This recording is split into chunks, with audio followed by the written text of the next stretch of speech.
जितनी भी माताएं एकादशी का व्रत करती है बहुत ध्यान से सुनना आज की कथा को। शायद जिंदगी में मिली ना मिली, पर ये कथा का रिश्ता तो बहुत ध्यान से सुनना, ध्यान से। स्कंद पुराण यहाँ तक कहती है कि इस कथा के चरित्र को जो श्रवण कर लेता है उसको 26 एकादशी करना भी नहीं पड़ती। इस एकादशी की केवल ये कथा सुनकर ही वो तर जाता है। बहुत ध्यान से सुनना इसको, कथा तो बड़े भाव से सुन लो इसको। जिस नारी को संतान नहीं हो रही हो, बहुत प्रयास कर लिया हो, पुत्रदा एकादशी पूरे साल में 2 बार आती है।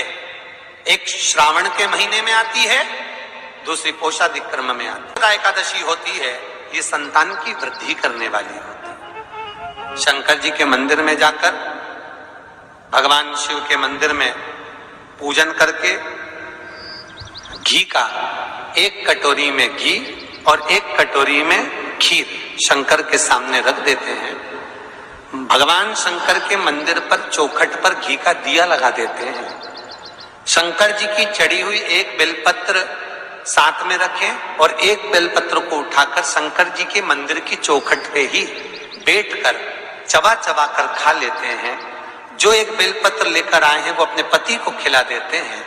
कहते हैं पुत्रदा एकादशी के दिन ये कर लेने पर संतान की प्राप्ति हो जाती है, पुत्र की प्राप्ति हो जाती है।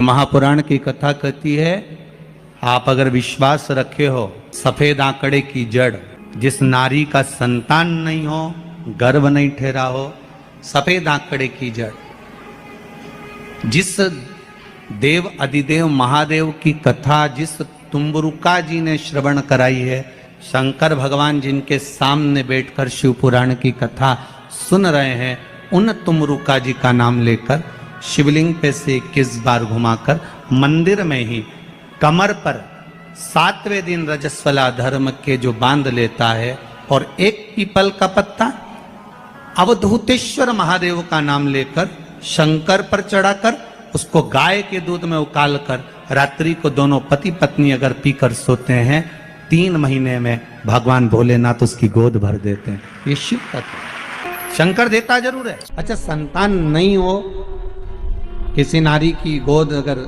स्त्री की गोद अगर खाली रह जाए तो भी दुख होता है उसको कि मेरे घर में औलाद नहीं, संतान नहीं। बड़े प्रेम से सबसे पहला नियम एकादशी व्रत का, सबसे पहला नियम है कि आप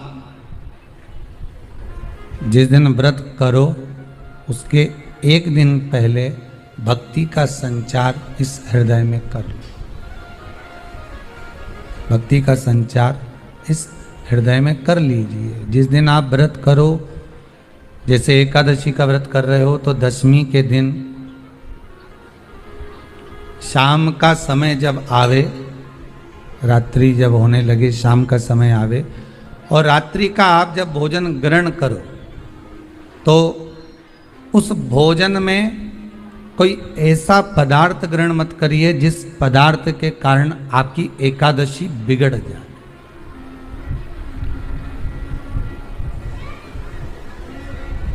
कोई बेकार भोजन में ग्रहण नहीं करना, श्रेष्ठ भोजन ग्रहण करिए 10वें के। और एकादशी का दूसरा नियम बहुत ध्यान से सुनिएगा। जिस दिन आपकी एकादशी का व्रत हो उस दिन प्रयास करिएगा कि अपने हाथ से किसी भी वृक्ष की कोई पत्ती टूटे ना। अपने हाथ से किसी भी वृक्ष की, पौधे की, किसी भी वृक्ष की पत्ती अपने हाथ से ना टूटे। बहुत ध्यान दीजिएगा महाराज। एकादशी का ये दूसरा नियम है कि अपने हाथ से किसी पौधे की, किसी वृक्ष की, किसी डाली की कोई पत्ती टूटे ना, कोई पत्ती ना टूटे, इसका प्रयास करिए।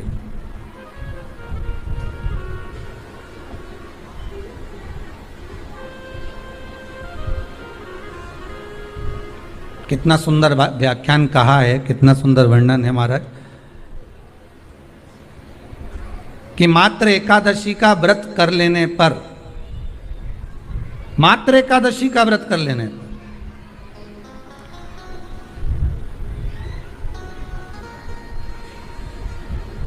जो पूर्व में किया गया हमारा पाप कर्म है, हमने किसी जीव की हत्या करी है, हमने किसी को कष्ट प्रदान करा है, हमने किसी को अपशब्द कहा है, हमने किसी को ताने दिए, हमने किसी को आड़ा टेढ़ा कहा है, हमने किसी को गालियां दे दी है, मात्र एकादशी का व्रत ही कर लेने पर ये सारे जो दोष हैं वो समाप्त हो जाते हैं।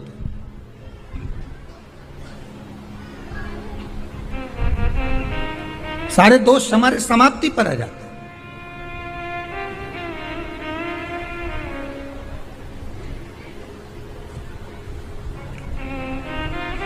अब एक विचार करिएगा थोड़ा सा अपने मन में, अपने चित्त में, अपनी वृत्ति में एक बात उतारिएगा, एक अपने मन में एक बात को उतार कर रखिएगा कि आप अपने पाप को, अपने पाप कर्म को जिस दिन क्षीण करने वाले हो, समाप्त करने वाले हो, अपने पाप को आप जिस दिन समाप्ति पर लेकर जा रहे हो, तो उसके एक दिन पहले आपको प्रसन्नता होना चाहिए कि नहीं होना चाहिए कि कल मेरा पाप कटने वाला है, कल मेरा पाप समाप्त होने वाला है, जो मैंने पाप कर्म करा है वो समाप्त होगा, जो मैंने पाप कर्म करा है वो कल समाप्त हो जाएगा। तो एक दिन पहले आपके चेहरे पर प्रसन्नता हो कि ना हो?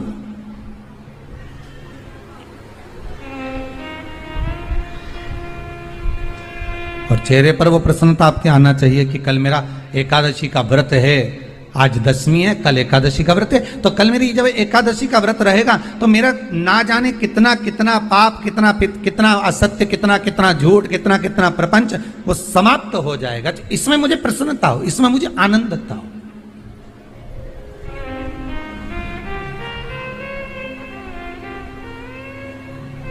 तो क्या कहा गया कि प्रयास करिएगा कि एकादशी के दिन कोई वृक्ष की, कोई डाली की, कोई कोपल की कोई पत्ती ना तोड़ी जाए। क्यों? तो कहा अगर उस पत्ती को हम तोड़ देते हैं, वृक्ष की पत्ती को या क्यारे में लगी हुई कोई डाली की पत्ती को हम तोड़ देते हैं तो एकादशी का पुण्य फल प्राप्त नहीं होता, एकादशी का कोई फल हमारे खाते में नहीं जाता, पुण्य फल प्राप्त। अब फिर भले तुम चाहे तुमने मोरधन खाया हो, चाहे तुमने फिर चिप्स खाई हो, चाहे तुमने फिर व्रत का कितना ही सामान खा गए हो और तुमने सोचा कि आज मेरी एकादशी है, तो फिर उसका कोई फल प्राप्त नहीं है, उसका कोई सुख प्राप्त नहीं है आपको, फिर उसका कोई आनंद प्राप्त नहीं है आपको, तो उसमें कोई आनंद की अनुभूति आपको नहीं मिल रही।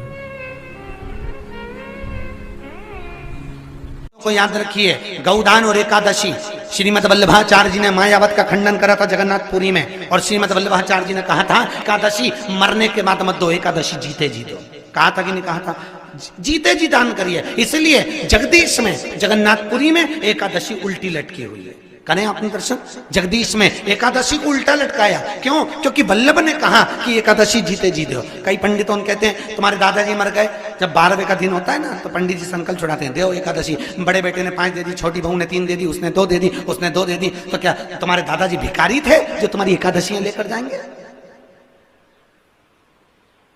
और तुम कौन होते हो दादाजी को एकादशी देने वाले?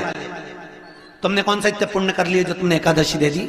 एकादशी के दान की महत्वता श्रीमद वल्लभाचार्य जी ने कहा कि कोई व्यक्ति अगर खटिया पर सड़ रहा है, पलंग पर तड़प रहा है, हॉस्पिटल में पड़ा हुआ है, तो निवेदन है कि उसको देखने जाओ तो अपनी करी हुई एकादशी में से 2 एकादशी का दान उसको तुरंत दे दो। क्यों? तो जिससे उसको मोक्ष मिल जाए, मरने के बाद नहीं। क्योंकि मरने के बाद तो वो 10वें के दिन, गरुड़ पुराण में लिखा है 10 दिन तक जीवात्मा घर की अटारी पे रहती है। कितने दिन? 10 दिन। 10 दिन के बाद जीवात्मा चली जाती है। कहां जाती है? उसको जहां जाना है। 3 दिन में उसको भोग भोगना पड़ता है जीवात्मा को। 3 दिन नरक का भोग भोगती है, उसके बाद स्वर्ग का भोग भोगती है। 18 दिन में ये प्रोसेस पूरी हो जाती है। कितने दिन? 18 दिन। 18 दिन के बाद में उस जीवात्मा को धान के खेत में पटका जाता है। किसके खेत में? धान के, चावल के खेत में। इसलिए कहते हैं एकादशी के दिन चावल मत खाओ। कहते कि नहीं कहते? और क्या कहते हैं? द्वादशी के दिन चावल खाना जरूरी है। एकादशी का पालना करना है तो द्वादशी को चावल का 1 ग्रास खाओ, तब द्वादशी को चावल खाओगे तो एकादशी लगेगी। चावल नहीं खाओगे तो एकादशी नहीं लगेगी। द्वादशी को चावल खाना जरूरी है। क्यों कहते हैं? क्योंकि धान के खेत में जीव को छोड़ा जाता है, उस धान के खेत में, चावल के खेत में जीवात्मा रहती है, उसको चिड़िया खाती है तो चिड़िया के रूप में जन्म लेता है, मनुष्य खाता है तो मनुष्य के रूप में जन्म लेता है। इसलिए एकादशी के दिन चावल नहीं खाया जाता, क्योंकि एकादशी के दिन हम चावल खाएंगे तो जीव हत्या का दोष लग जाएगा। फिर कब खाना है? द्वादशी के दिन। द्वादशी के दिन क्यों खाया जाता है? क्योंकि हम एकादशी के व्रत करे रहते हैं और पहला घासा जब चावल का खाते हैं तो अपनी करी हुई एकादशी का पुण्य, जितने जीव हमारे मुंह में जाते हैं उनको उसका पुण्य मिल जाता है और उनका फिर जन्म नहीं होता, वो तर जाते हैं, उनको एकादशी का भाग मिल जाता है। इसलिए कहते हैं एकादशी को चावल मत खाओ, पर द्वादशी को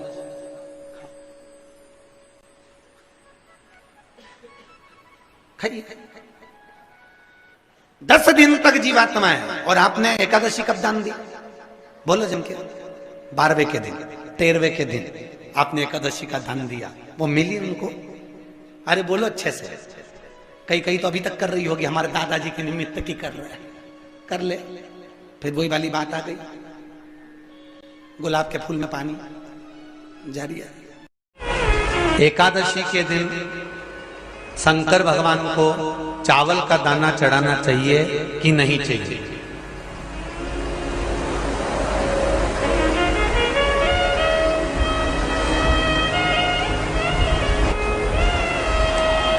बीमार व्यक्ति से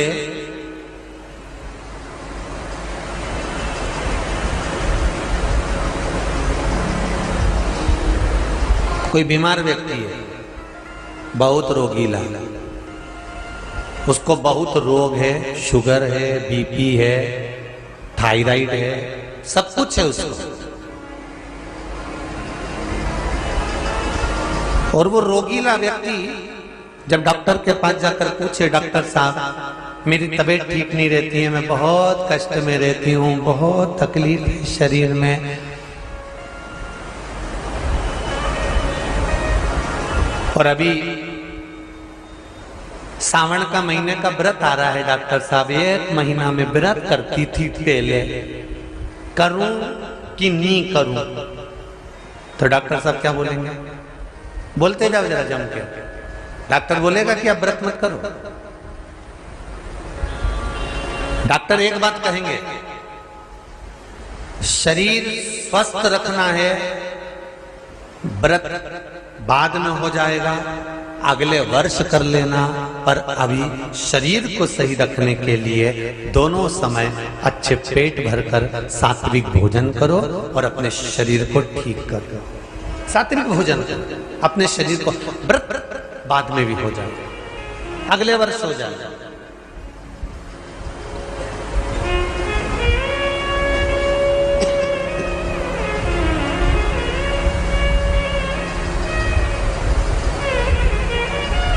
अभी तुम थोड़ा सवेरे 2 बिस्कुट ले लिया करो, सुबह नाश्ता ले लिया करो, भोजन ले लिया करो, फिर दोपहर में कुछ हल्का फुल्का लेकर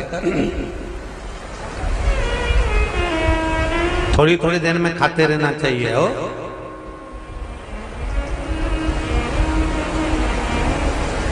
थोड़ा थोड़ा खाओ, थोड़ी थोड़ी देर में खाओ, एक साथ सुरसा जैसे मत निपटा जाए, थोड़ा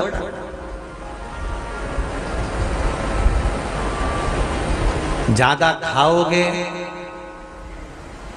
और ज्यादा कमाओगे तो दूसरों को कष्ट नहीं होगा, कष्ट खुद को होगा। ज्यादा खाओगे अपाच्य हो जाएगा, रात की नींद उड़ जाएगी, शरीर में अच्छा नहीं लगेगा। ज्यादा कमाओगे, रात की नींद उड़ जाएगी, दुनिया की दृष्टि तुम पर पड़ जाएगी और तुम्हारी रातों की नींद। कमाओ भी उतना जितना खर्च कर सको और खाओ भी उतना जितना पचा सको। अति सर्वस्व वर्जक। डॉक्टर कहेंगे ये तुम्हारा व्रत जो है ना अगले साल कर लेना, इस साल मत करिए, इस साल तो आराम से भोजन वोजन करो, तुम लोग बढ़िया प्रेम से खाओ पिए। तो उसी तरह किसी ने पूछा कि चावल का दाना एकादशी पर भगवान शंकर को चढ़ा सकते, चावल का दाना शंकर जी को चढ़ाते क्यों है, पहले तो वो समझ में। बेलपत्री का तो महत्व आपको बार बार बताया कि बेलपत्री शिव जी को क्यों चढ़ाई जाती है, कहीं रोग के लिए, कहीं बीमारी के लिए, कहीं किस कार्य के लिए, कहीं कोई कार्य के लिए, कहीं कोई कार्य के लिए। चावल का दाना अगर हम शंकर भगवान को चढ़ा रहे हैं तो क्यों चढ़ा रहे हैं, उसका कारण क्या है? चावल का दाना शिव को चढ़ाने का केवल एक कारण रहता है कि चावल को अक्षत कहते हैं।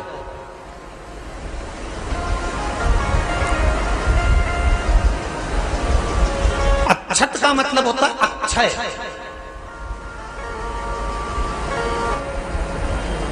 उसका मतलब क्या होता है? अक्षय, जिसका कभी क्षय ना हो। जब हम भगवान शंकर को चावल का दाना चढ़ाते हैं, जैसे बहुत ध्यान दीजिएगा महाराज, बहुत समझने वाली बात है, बहुत ध्यान से।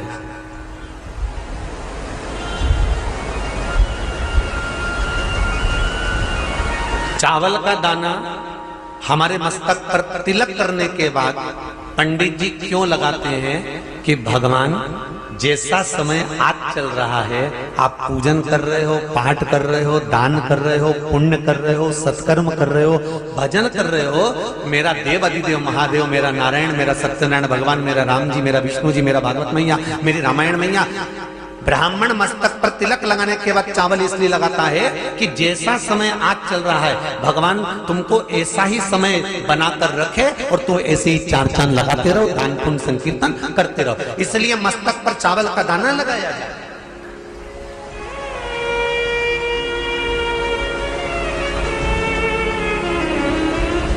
कोई मर जाता है,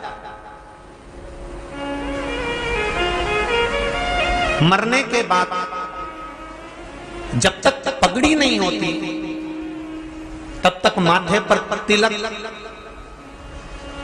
चावल का दाना लगाया जाता है। जम के बोलो जरा, नहीं लगाते। किसी पंडित जी से पूछो, ब्राह्मण देवता से पूछो, ब्राह्मण देवता ये कोई मर गया, और हमारा तो नियम है कि हम सिर पे तिलक लगाते हैं, चावल लगाते हैं, या पंडित जी से हम तिलक लगवाते हैं, मंदिर जाते हैं तो मंदिर में जाके तिलक लगवा के हम चावल का दाना लगवाते हैं। क्यों नहीं लगाते? उसका कारण क्या है? जब किसी के मरने के बाद 10 दिन तक, 12 दिन तक मस्तक पर तिलक क्यों नहीं लगाया जाता? 10-12 दिन तक माथे पर तिलक या चावल क्यों नहीं लगाया जाता? उसका कारण है कि ये जो समय आया है, तुम्हारे यहाँ जो गमी हुई है, तुम्हारे यहाँ कोई मर गया है, तुम्हारे यहाँ किसी के प्राण छूट गए हैं, तो ब्राह्मण इसलिए तिलक नहीं लगाता आपको, इसलिए चावल का दाना नहीं लगाता कि ऐसा दिन भगवान अब ना लाए, इसको अमर ना करे, इसको अक्षय ना करे, इसको प्रबल ना करे।